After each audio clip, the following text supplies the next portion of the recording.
Hello ladies and gentleman, नमस्कार, सत श्री अकाल, सलाम। This is Amit Kapoor. दोस्तों, आज मैं जिस प्लैनेट के ट्रांजिट के बारे में बात करने जा रहा हूँ, वो प्लैनेट्स में एस्ट्रोलॉजी में बहुत बड़ा रोल रखते हैं। एक ऐसा प्लैनेट जिसके बिना एस्ट्रोलॉजी का कोई अस्तित्व नहीं है, या हम बोल सकते हैं कि एक ऐसा प्लैनेट जिसके बिना इस संसार में उजाला नहीं हो सकता, रोशनी नहीं हो सकती, हमें विटामिन डी नहीं मिल सकता और हम सही तरीके से अपनी ज़िंदगी रन नहीं कर सकते। अगर सूर्य देव हर रोज़ सुबह टाइम पे ना उदय हो और समय पे ना अस्त हो, तो सारी सृष्टि का सिस्टम हिल जाएगा। देखिए, आप और मैं छुट्टी पे जाते हैं, मैं भी अपने काम से छुट्टी लेता हूँ, आप भी अपने काम से, जॉब से, बिजनेस से, प्रोफेशन से छुट्टी लेते होंगे और हमें छुट्टी अपने दिमाग को ताज़ा करने के लिए लेनी भी चाहिए। लेकिन सूर्य देव की कोई छुट्टी नहीं है। आपने कभी ये गौर किया है कि जब से सृष्टि बनी है और जब तक सृष्टि रहेगी, Surya Dev always rise on time and set on time.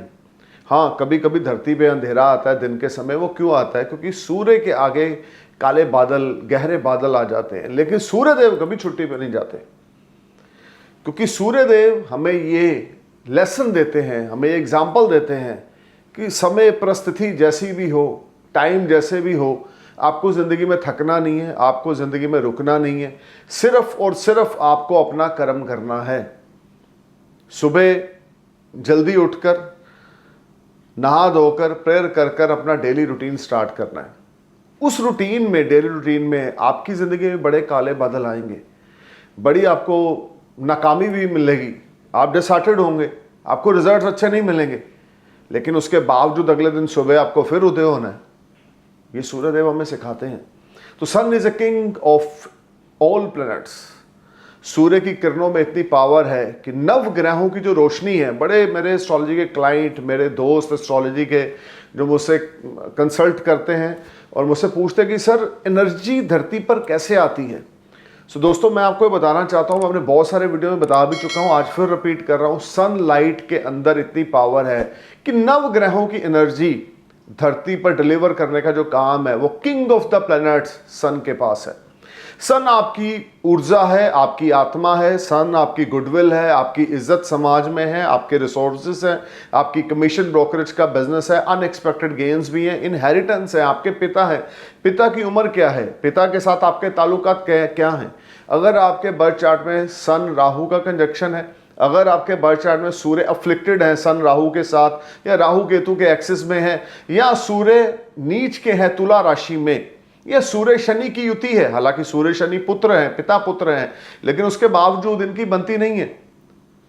अगर सूर्य आपका बर्थ चार्ट में वीक है, आप जितनी मर्जी कोशिश कर लें, जितना मर्जी अच्छा कर लें, आपको अच्छाई का फल नहीं मिलेगा। आपको कभी ये सुनने को नहीं मिलेगा कि हाँ, इस पर्सन ने मेरे साथ अच्छा किया, किसी से भी।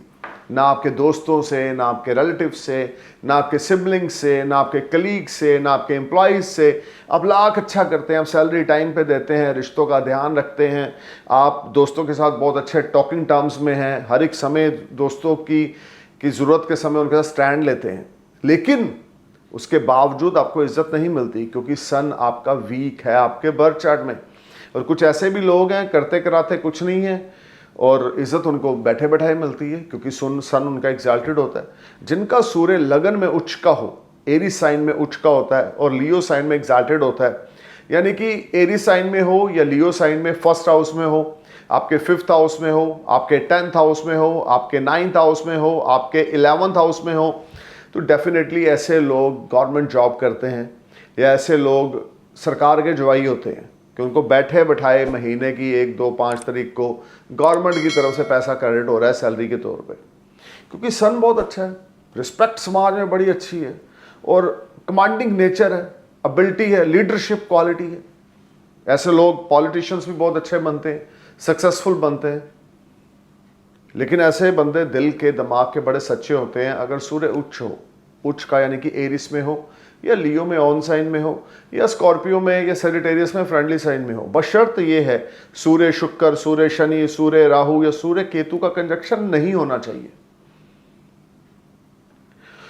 सो दोस्तों, सूर्य आपकी सोल को भी रिप्रेजेंट करते हैं, जैसे कि मैंने बताया। अगर सन एग्जाल्टेड होंगे तो आपकी जो सोल होगी ना, बड़ी प्योरीफाई होगी, बहुत प्योर होगी और बड़े सच्चे मन के आप होंगे। आपकी आत्मा का आपके दिमाग के साथ कनेक्शन होगा।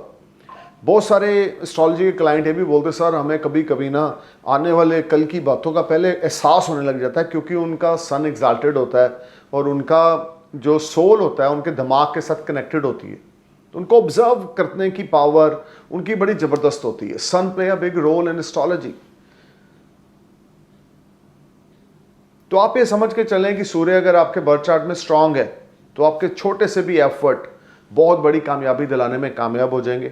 लेकिन सूर्य अगर लिब्रा का है, सूर्य अगर आपका एक्वेरियस का है, सूर्य अगर आपका किसी भी एनिमी साइन में है, तो आपके बहुत बड़े एफर्ट्स आपको इतनी सी कामयाबी दिलाएंगे। मैंने ऐसे भी लोग देखे हैं जिनका सूर्य नीच का है, कुंडली में शनि सूर्य की युति है, बहुत स्ट्रगल की लाइफ में, बहुत स्ट्रगल की, कुछ हासिल नहीं हुआ, स्वाय आई चलाई के।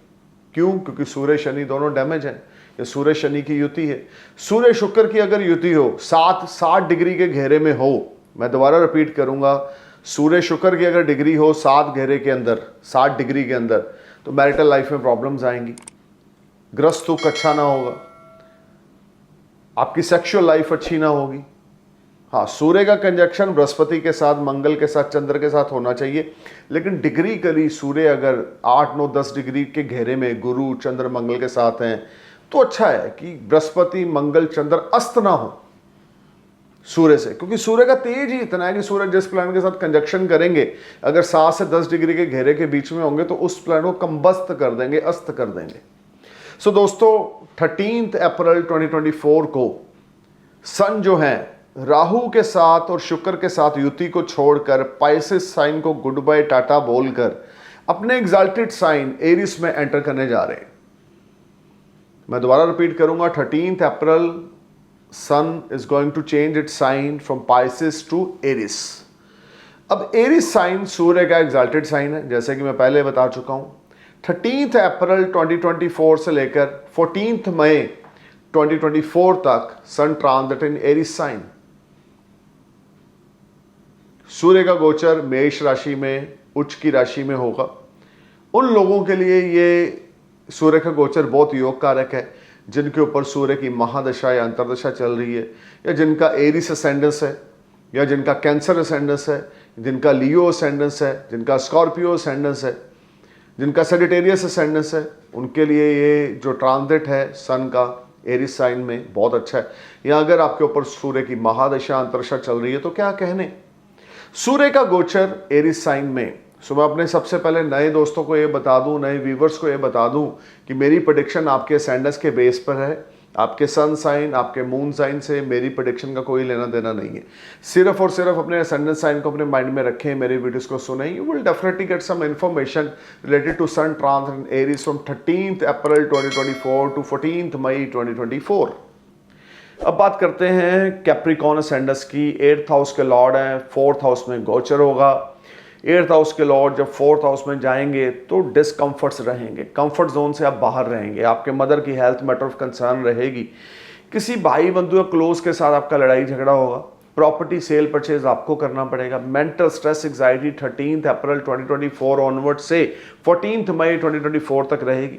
प्रोफेशनली बहुत स्ट्रगल है, हेल्थ रिलेटेड कुछ इश्यूज हैं, मन बहुत परेशान, उतावला, बेचैन है। You need to perform your best, must take blessings from your mother's side and take care of your mother health. Sun transit in your 4th house being a 8th lord is not very productive for you. यहाँ पर कुछ physically problem आपको रहेगी, कुछ secret part पे problem आपको हो सकती है, मन बहुत ज़्यादा बेचैन है। इन इम्पल्सिव बिहेवियर की वजह से आपका रिश्ता आपके मदर और नियर डियर्स के साथ खराब होगा। B careful and alert. Aditya हृदय स्तोत्र का पाठ हर रोज सुबह करें, सूर्यदेव को नमस्कार करें, अपने पिता की ब्लेसिंग्स लें, मदर की ब्लेसिंग्स लें, बड़े बुजुर्गों की हेल्थ का ध्यान रख के चलें, then things will be good. Otherwise you will face very crucial time. Mental stress anxiety होने की वजह से आप सही डिसीजन नहीं ले पाएंगे, और इस समय में जल्दबाजी में कोई डिसीजन कैप्रिकॉन आपने लेना भी नहीं है। अब बात करते हैं एक्वेरियस असेंडेंस की। एक्वेरियस 7th हाउस की लॉर्डशिप है, 3rd हाउस में ट्रांजिट हो रहा है। Short distance, long distance journey will make you happy, you will bless with a lot of gains, things will be far better and good fortune is in your favor. You will get big support from a spouse, you will get big support from your loved one. Even your daily income will rise. Resources will develop from 13th April 2024 to 14th May 2024. आपके efforts sweet success में convert होंगे। Braveness, courage, will power बड़ी strong रहेगी और आप जो efforts कर रहे हैं उसमें बहुत जबरदस्त रिजल्ट्स आपको देखने को मिलेंगे। हार्ड वर्क आपका पे ऑफ करेगा, एफर्ट्स आपके स्वीट सक्सेस में कन्वर्ट होंगे। कम्युनिकेशंस के थ्रू आपको कोई गुड न्यूज मिल सकती है, ईमेल के थ्रू, व्हाट्सएप चैटिंग के थ्रू आपको कोई गुड न्यूज मिलेगी। नेबर्स के साथ आपके ताल्लुकात बहुत अच्छे हो जाएंगे, दोस्तों के साथ ताल्लुकात बहुत अच्छे होंगे, यंगर सिबलिंग्स के साथ ताल्लुकात बहुत अच्छे होंगे और आपको कोई बड़ी एडवाइस या बड़ी सपोर्ट आपके स्पाउस, आपके इन-लॉज या आपके किसी दोस्त या आपके यंगर सिबलिंग से मिल सकती है। So this is a good transit for you. अब बात करते हैं पाइसेस की। देखिए 6th हाउस की लॉर्डशिप है, 2nd हाउस में गोचर हो रहा है, कर्ज लेने की स्थिति बनेगी। 13 अप्रैल 2024 से लेके 14 मई 2024 तक sun transit in your 2nd house. हालांकि 2nd हाउस सूर्य का नेचुरल सिग्निफिकेटर हाउस है तो कुछ डिवाइन ग्रेस आपको मिलती रहेगी, लेकिन 6th लॉर्ड आपका जब 2nd हाउस में जाएगा तो यहां पर आपको कर्ज लेने की स्थिति बनेगी। हेल्थ में कुछ इश्यूज क्रिएट होंगे, एनिमी आपके ऊपर हावी रहेंगे, मेंटल स्ट्रेस, एंग्जाइटी बढ़ेगी। हार्ड वर्क एफर्ट्स आपको बहुत ज़्यादा करना पड़ेगा, लेकिन रुक रुक के धन लाभ आपको होता रहेगा। पैसा आएगा ज़रूर, लेकिन पैसा खर्च होने के योग भी साथ में है कि सेविंग्स नहीं हो पा रही हैं। स्पाउस के साथ डिस्प्यूट हो सकता है, लीगल मैटर्स में प्रॉब्लम्स आप बढ़ सकती हैं, लीगल मैटर में कोई डिसीजन आपके अगेंस्ट जा सकता है। This whole time from 13 April 2024 onwards to 14 May 2024 you need to be careful pieces. कुछ भी बड़ा नहीं करना, कोई बड़ी इन्वेस्टमेंट नहीं करनी, कोई लोन कर्जा नहीं लेना, नहीं तो आप चुका नहीं पाएंगे। अपने पिता की ब्लेसिंग्स लिए बिना कोई कार्य नहीं करना है, otherwise things are not work properly. You need to be careful and alert. This whole time create lot of stress, tension, anxiety और आपको बहुत ज़्यादा केयरफुल होकर चलना है अपने फादर के साथ अपने ताल्लुकात को लेकर। So overall this is struggling transit for you. Small financial gains are there is no doubt, but not as per your expectations। कि आपको अगर 1 लाख चाहिए तो आपको 50,000 मिल रहा है, 40,000 मिल रहा है, ये भी भगवान का शुक्र मनाएंगे मिल रहा है। सो ओवरऑल फोकस करें अपनी चीज़ों की ओर और अगर कोई आपके कंपिटिटर्स हैं या दुश्मन हैं या लीगल मैटर्स में आप इन्वॉल्व हैं तो टेबल पे बैठ के चीज़ों को सॉल्व करें, otherwise things will be out of control. So stay cool, man. Thank you for watching my video. Thank you for your love. I'm really appreciate your love. Namaskar, Sasika Salam, Jai Hind.